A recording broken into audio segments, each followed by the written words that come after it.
שלום לכולם,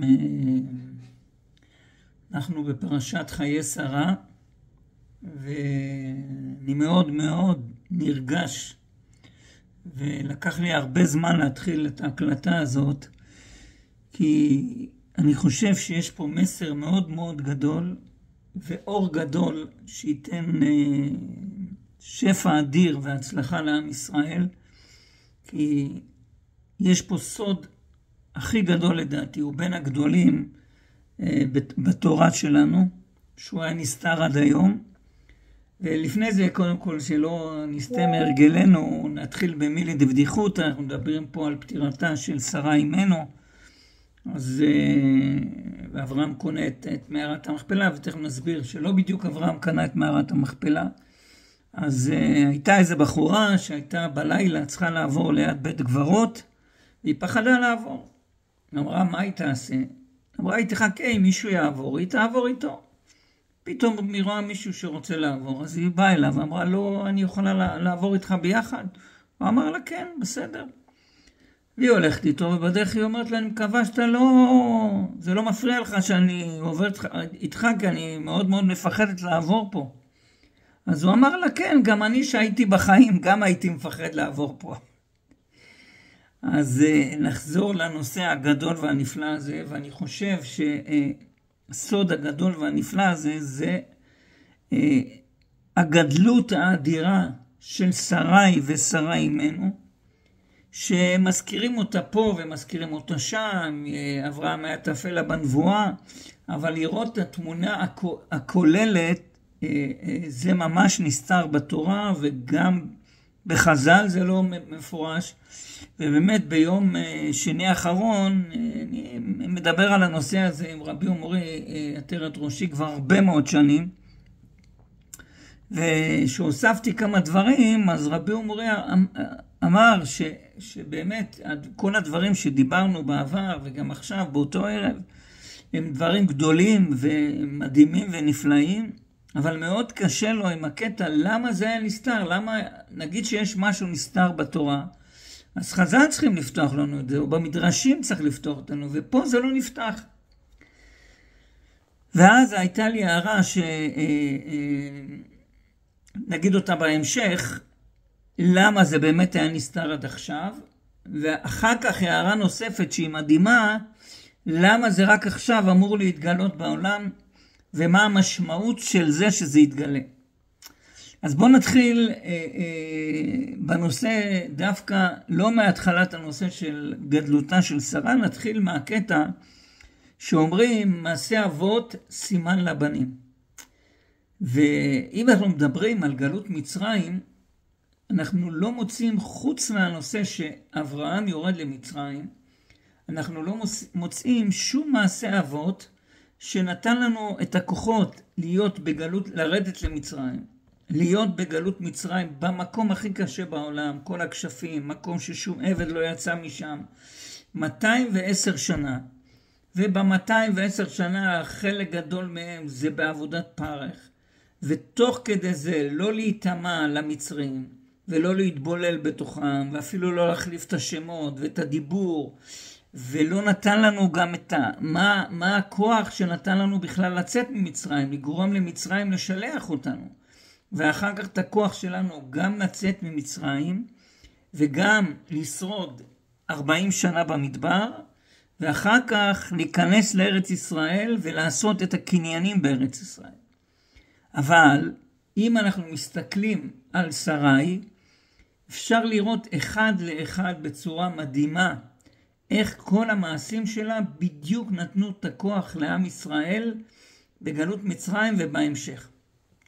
אז בעצם שרה יורדת יחד עם אברהם, יורדת למצרים בגלל הרעב, כמו שבני ישראל אחר כך ירדו בגלל הרעב, אבל כשהיא מגיעה למצרים היא מוצאת חן בעיני המצרים, ובעיני שרי פרעה ובעיני פרעה. זה הכוח אחר כך שיוסף יורד למצרים, הוא מוצא חן בעיני כולם, בכל מקום שהוא נמצא. אותו דבר שאנחנו יורדים למצרים, אנחנו מוצאים חן בעיני כולם. פרעה אומר, איפה שאתם רוצים לשבת תשבו, אתם רוצים להיות שרים אצלי, הכל. בנוסף, לאחר מכן, פרעה בעצם לוקח את שרה לאישה. יש הרי לפני זה את השאלה הגדולה, איך אברהם הפקיר אותה? הרי בכאלה דברים, יש את המצווה של ייהרג ואל יעבור, כי זה הנושא של עריות, וגם אפילו פיקוח נפש יש פה, למסור את שרה למלך מצרי. אלא אומר המדרשים גם אומרים את זה, וגם הזוהר אומר את זה, שאברהם ידע וראה שהשכינה לא זזה משרי. כלומר, הוא ידע שאי אפשר לגעת בה. ונמשיך לדבר את זה אחר כך בהמשך, על האוהל של שרה, אבל בינתיים הוא ידע שהשכינה לא זזה ממנה. וגם שמעתי עוד פירוש יפה מאיזה מדרש, אני לא זוכר מאיזה מדרש זה היה, שבעצם הוא ידע שאם יגיד שזה אשתו, יכולים להרוג אותו ולקחת אותה. אבל יש להם כלל שהם לא עוברים עליו, שאם יש בת או אחות של האבא, ורוצים לקחת אותה לאישה, האח מציב מואר, אומר אני רוצה בשבילה כך וכך גמלים, כך וכך סוסים, פרות, כל סכום, ומי שרוצה לקחת אותה לאישה חייב לשלם את הסכום הזה ולקחת אותה לאישה. ועל זה הם לא היו עוברים, לא היה מצב שהם ייקחו בלי הדבר הזה. זה הכללים שהיו מוטבעים אצלהם. ואז באמת אברהם אמר, נתן מואר מאוד גדול, ענק פשוט, שאף בן אדם לא יכול לעמוד בו. אבל הוא לא לקח בחשבון ששרי פרעה שראו את היופי הנפלא והאדיר שהייתה האישה הכי יפה בעולם של שרה וסיפרו את זה לפרעה, ופרעה אמר אני בשביל זה מוכן לשלם את כל הדבר. בגלל זה הוא נותן לאברהם, וגם המדרש אומר שהוא נתן ללוט, כי לוט הוא גם אחיה. באמת נתן להם כמויות אדירות של רכוש, כתוב ואברהם עלה מצרים כבד מאוד, אז הוא כן שילם את זה, ואז לא הייתה ברירה והוא נתן לו אותה. אבל שבעצם פרעה לוקח אותה לאישה, היא בעצם באותו רגע נהפכת למלכת מצרים. נכון ל-24 שעות, אבל ברוחניות הזמן יכול להיות דקה, שנה או 1000 שנים, זה יכול להיות אותו דבר. אז בעצם שפרעה לוקח אותה לאישה, היא נהיית מלכת מצרים, הולכת על כל מצרים.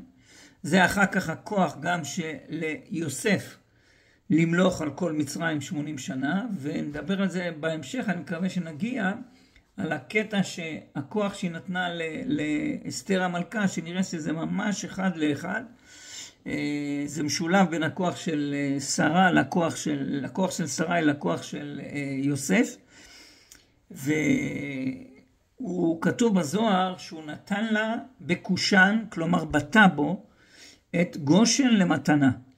ואז מה יוצא? שאנחנו יורדים למצרים, זה לא ממש גלות, כי אנחנו נכון בארץ נוכריה, אבל יושבים על האדמה ששייכת לנו, שזה גלות הרבה הרבה יותר קלה.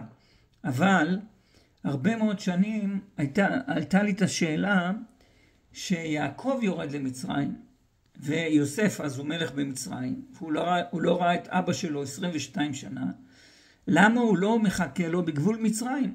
נכון יוסף אתה המלך, וממצרים לא יוצאים, רק במקרים מיוחדים. אז למה אתה מחכה לו בגושן? תחכה לו בגבול מצרים. כל דקה עם יעקב אבינו זה עולמות שלמים. ואז מצאתי שתי מדרשים שבעצם אומרים שגושן הייתה סמוכה לארץ ישראל. ואז אם גושן סמוכה לארץ ישראל והיא שלנו, זה כמו השקה במקווה, בעצם אנחנו שישבנו במצרים, ישבנו בארץ ישראל. כלומר, זה גלות הרבה הרבה הרבה יותר קלה, כי אנחנו יושבים בארץ ישראל. גם על האדמה שלנו וגם בארץ ישראל. אז זה דבר אחד. דבר שני, אומר הזוהר שהוא כתב לה בכתובה את כל הרכוש שלו. שזה אחר כך מסביר ומוריד את הטענות שיש כל מיני מפרשים ששואלים איך לקחנו את הרכוש ממצרים, השענו מהם. אז בעצם אם הרכוש שייך הכל לפרעה, וכל רכוש מצרים היה שייך לפרעה, והוא נתן את זה לשרי, אז זה הרבה יותר קל. וברור שברגע שהוא נתן לה גם את הרכוש עכשיו, וגם נתן לאברהם וללוט רכוש כבד מאוד, זה אחר כך את הכוח שיצאנו ברכוש גדול ממצרים. שזה שתי שלבים, שלב אחד שנתן את הרכוש לאברהם בהתחלה, ואחר כך הנתינה לשרי, זה גם כנראה במקביל לביזת הים. עכשיו אומר הזוהר, על הפסוק, וינגע השם נגעים בפרעה על דבר שרי אשת אברהם. אומר הזוהר, מה זה על דבר אשת אברהם? אומר הזוהר, בא מלאך, אומרת לו הכה והוא מכה. 10 מכות שהם השורש למכות מצרים. וההכאה הזאת גרמה לאחר זמן להלקות את המצרים בנגעים גדולים. כלומר, 10 מכות ששרי אומרת למלאך להכות את פרעה בלילה הזה, זה השורש של כל מכות מצרים. שזה הכוח שהקדוש ברוך אחר כך איתו בעצם מוציא אותנו ממצרים בניסים ונפלאות ומופתים שגם עשה פה בלילה הזה לשרי.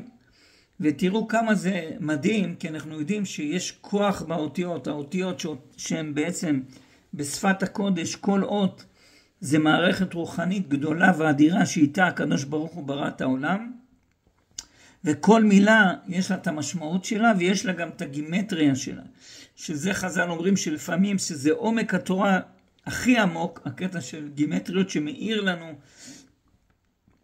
הרבה מאוד דברים. ברור שגימטריה צריכה לבוא עם קשורה לנושא ומאירה אותו ומסבירה אותו, לא סתם גימטריה שלא קשורה. אז תראו את הדבר המופלא. אנחנו יודעים שרבי יהודה נתן בהם סימנים למכות מצרים, בעצם את הראשי תיבות של 10 מכות מצרים, דצח עדש באחיו. הגימטריה של דצח עדש באחיו זה 501, והקדוש ברוך הוא, זה לא משחקים שמוסיפים אחד, שזה הכולל, שזה מדרגה יותר גדולה, זה חיבור לכתר, או שמוסיפים את מספר המילים או מספר האותיות. זה מדרגות אפילו יותר גבוהות בעומק של הגימטריה. אז אם מוסיפים לדצח חדש באחיו שאמרנו שזה 501, את מספר האותיות שזה 10 אותיות, אנחנו מקלמים 511, ו-511 זה שרי שזה 510, פלוס הכולל שלה זה 511. זה חיבור אחד. דבר שני מדהים ומופלא ולא נתפס, אנחנו יודעים, ומי שלא קרא עד היום, אז זה חשוב לקרוא בערב פסח, אפשר לקרוא את זה כל השנה, אבל נוהגים את זה לקרוא בערב פסח, שרבי שמשון מאוסטרופולי מבאר שם את דברי הארי הקדוש, שלא ידעו לבאר אותם עד שרבי שמשון מאוסטרופולי עשה שאלת חלום, ואז חלק מהדברים שם, הארי הקדוש כותב, שאם לוקחים את כל מכות מצרים, בדיוק כמו שהן כתובות בתורה, כלומר, איפה שזה חסר ואיפה שזה מלא, כלומר, נגיד קינים, רשום חף נון מן, הכתיב חסר, אם לוקחים בדיוק את 10 מכות מצרים, כמו שהן כתובות בתורה, הגימטריה שלהם היא 3280, כנגד 3280 מלאכי חבלה, שהם עיקו את המצרים במצרים. ואז תראו את הדבר המופלא, אם לוקחים את המילה שרי פלוס שרה, עם המילוי ועוד המילוי, כלומר, מילוי האותיות, לדוגמה, עוד שין, אנחנו כותבים שין, אבל עם מילוי האותיות זה כמו שאנחנו שומעים, שין, יוד, נון. אז זה מילוי האותיות. מה זה מילוי דה מילוי? שעכשיו ניקח את השין, יוד, נון, ונעשה גם את המילוי שלהם. כלומר, שין זה עוד פעם, יש שין, יוד, נון, והיוד יהיה יוד וו ד' והנון נון וו נון. אז אם עושים המילוי דה מילוי של שרה ושרה, יוצא בדיוק 3280, בדיוק כמו הגימטריה של כל מכות מצרים, כמו שהן כתובות בתורה. אז זה דבר פשוט מאוד מופלא. ואז פרעה משלח אותם, כתוב וישלח אותם, כמו שאחר כך, ויהי בשלח פרעה את העם, שזה הכוח אחר כך לצאת ממצרים, שפרעה אפילו שולח אותם. הזוהר אומר, וגם המדרש, וראיתי את זה גם אצל עוד מפרשים, שבעצם שרי במצרים תקנה את חווה ואת נוח. במה היא תקנה אותם? שחווה נפלה בחטא של הנחש, בעצם שהנחש טימא אותה, וגם נוח שרצה לתקן את זה, הוא בסופו של דבר נפל ברשתו של הנחש בזה שהוא השתכר, ונפל לקליפות בעצם. ושרה אימנו שיורדת למצרים, למקום הכי גדול של הנחש, והיא יוצאת שם שלמה וטהורה, זה התיקון של הדברים האלה. בנוסף, תראו עוד דבר גדול ומדהים, איך שרי היא באמת הכוח הנגדי של מצרים. כי מצרים בגימטריה זה 380, ומילוי האותיות, רק מילוי האותיות של שרי וגם של שרה זה בדיוק 380. כלומר, גימטריה של מצרים. בנוסף, איך הכינוי של פרו, קוראים לו התנין הגדול. תנין בגימטריה 510, בדיוק שרי. כלומר, היא הכוח הנגדי של מצרים ושל אחר כך גם ישמעאל, כי המקור של ישמעאל הוא בעצם ממצרים, ואחר כך נסביר את זה בהמשך. אז זה הכוח של שרי. ואז, כשאנחנו יוצאים ממצרים, יש לנו 3 פרנסים, משה, אהרון ומרים. בזכות משה אנחנו מקבלים את המן, בזכות אהרון את ענני הכבוד, ובזכות מרים את הבאר. והגימטריה המדויקת של משה, אהרון, מרים, זה 891, וזאת הגימטריה עם המילוי של שרה פלוס הכולל. הגימטריה של שרה עם הכולל זה 890, עם המילוי זה 890, ועם הכולל זה 891. בנוסף, אמרנו, קיבלנו את המן, ענני כבוד ובאר. הגימטריה המדויקת של מן, ענני כבוד ובאר, זה 505, זאת שרה. ואם אנו אומרים אמן, כמו שתמיד כתוב בתורה אמן, וענני כבוד ובאר זה 510, שזה שרי. ואנחנו יודעים שגם ענני הכבוד בעצם שייכים לשרה, כי אנחנו נגיד זה בהמשך, כי בית המקדש הראשון, או המשכן הראשון בעם ישראל היה, אומר המדרש, באוהל של שרה, כי היה ענן קשור לאוהל שזה כנגד ענני הכבוד, הייתה ברכה בעיסה שזה כנגד לחם הפנים, והיה נר דולק מערב שבת ועד ערב שבת, כלומר השמן. ואז ענני הכבוד בעצם גם שייכים במקור לשרה אימנו. וזה בעצם הכוח שלה שנותן לנו את הכוח, ונותן את הכוח לאותם הפרנסים שלנו בעצם ל-40 שנה במדבר. כדי להיכנס לארץ ישראל, מי מכניס את עם ישראל לארץ ישראל? יהושע בן נון. ואומר המדרש בכמה מקומות שבעצם שמשה משנה את שמו של יהושע ומוסיף לו יוד, היוד הזאת שנדבר עליה בהמשך איך זה בדיוק ולמה וזה, היא ניתנה, זאת אותה אות יוד של שרי, שהייתה בשם שרי בסוף והתחלקה לשתיים, אחד לאברהם ואחד נשארה אצלה. ולמה הוא צריך את האות יוד משרי? כי א', יוד כנגד 10 מרגלים, לא להיטמע להם, כמו הכוח של שרה במצרים, לא ללכת אחרי דברים לא טובים. ועוד היוד שהוא צריך אותה משרי, הוא כדי לעשות את הקניינים בארץ ישראל, שנראה בהמשך שכל הקניינים בארץ ישראל שייכים לשרה אימנו.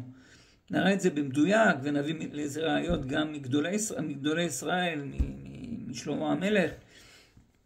ושימו לב גם עוד דבר מופלא, לפני זה קראו לו הושע, כלומר הושע זה גימטריה 381, ועוד פעם המילוי של שרי הוא 380 עם הכולל 381, כלומר היא הכילה את שרי, את יהושע בתוכה. אז למה שאלנו, אמרנו לפני זה, למה, כמו שרבי ומורי עטרת ראשי שאל, למה זה היה נסתר? למה לא התגלה הסיפור הזה, גדלותה של שרי ושרה, שנדבר עליה גם בהמשך עוד ועוד ועוד ועוד, אי אפשר להפסיק לדבר על ההשפעה האדירה שלה על עם ישראל ועל כל גדולי ישראל בכל הדורות. למה זה היה נסתר? ובית, למה זה הזמן שזה יתגלה בעזרת השם? אלא למה זה היה נסתר? כי הכוח שרי הוא הכוח, כמו שאמרנו, נגד מצרים, והכוח היחיד נגד ישמעאל. כמו שראינו, אברהם אמר לו, יחיה ישמעאל איתנו, ושרי אמרה, גרש את האמה הזאת ואת בנה, כי לא יירש בין האמה הזה עם בני, עם יצחק. כלומר, היא הכוח שגירש אותו בעצם. אז למה בעצם זה היה אמור להיות מוסתר? כי ברגע שהכוח הזה מתגלה בעולם, בעצם נגמר ישמעאל, נגמר הכוח של ישמעאל וגם של עמלק. כי גם הרב קוק, זכר צדיק לברכה, הראיה, וגם הבן שלו, הרב צבי יהודה, זכר צדיקים לברכה, אמרו שתיהם שבדורנו, עמלק זה ישמעאל של דורנו, זה העמלק. אנחנו יודעים גם שנוצר החיבור ביניהם, שעשיו לקח את מחלת ביתו של ישמעאל. אז ותכף נסביר את הנושא הזה, כל מה שקרה בעצם עם ישמעאל, צריך להסביר את זה, למה השתלשלות שם הרבה שאלות שצריך להסביר אותם ולהבין אותם. למה בכלל שרה נתנה את הגר, למה אחר כך היא החזירה אותה, הרי שהמלאך גירש אותה, היא הפילה את הילד, ואם גירשת אותה, למה את מחזירה אותה לאברהם, שעוד פעם היא תהיה בהיריון, ואחר כך עוד פעם מגרשת אותה. נסביר את זה, את כל הנושא הזה. אז למה דווקא עכשיו זה אמור להתגלות בעולם? אז אנחנו יודעים שהפרשה מתחילה ויהי, כלומר ויהי זה 37, שזה גם חוכמה בגימטריה לפי מספר סידורי.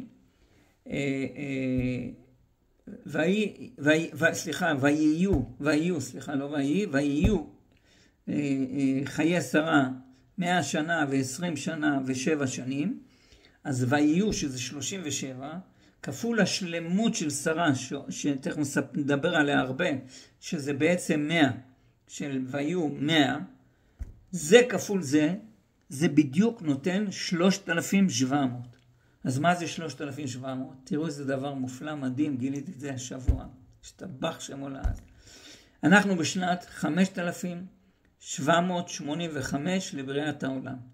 שרה אימנו נפטרה בשנת 2,085 לבריאה. מה ההפרש בין פטירתה של שרה אימנו עד לדורנו, עד להיום, עד לשנה הזאת שלנו, שבדיוק 3,700 שנה. ואנחנו רואים באמת, רואים את זה בעין, נקודת ההיפוך. אמר המקובל הרב עובדיה דיה אחר מלחמת 6 הימים, שהכוח של ישמעאל נגמר בעולם, אלא אם כן ייתנו לו אדמות בארץ ישראל.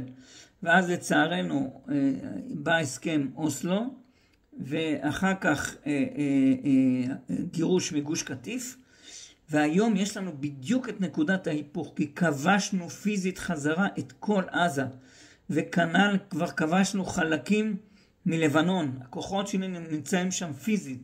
כלומר, הנקודת ההיפוך הזאת, עם הגילוי הזה של בעזרת השם של הכוח של שרה, הקדוש ברוך הוא, ממש בימים הקרובים, ייתן לנו את הכוח להשמיד אותם לחלוטין, לגרש את כל הגויים מארץ ישראל השלמה, ולשלוח לנו את משיח בן דוד צדקנו עם בית המקדש. בגלל זה מאוד מאוד חשוב, אני מבקש מי שיכול כמה שיותר לשתף את הסרטון הזה, כמה שיותר להעיר שאנשים יהיו מודעים לאור הגדול הזה של שרה אימנו, ונסיים פה, נעשה בחלק הבא של הסרטון על הנושא של ישמעאל ועל גדלותה, גדלות נוספת ואדירה, שכמו שאמרנו שנסתרת בתורה, של שרי ושרה אימנו, זכותה יגן עלינו, אמן כן יהי רצון.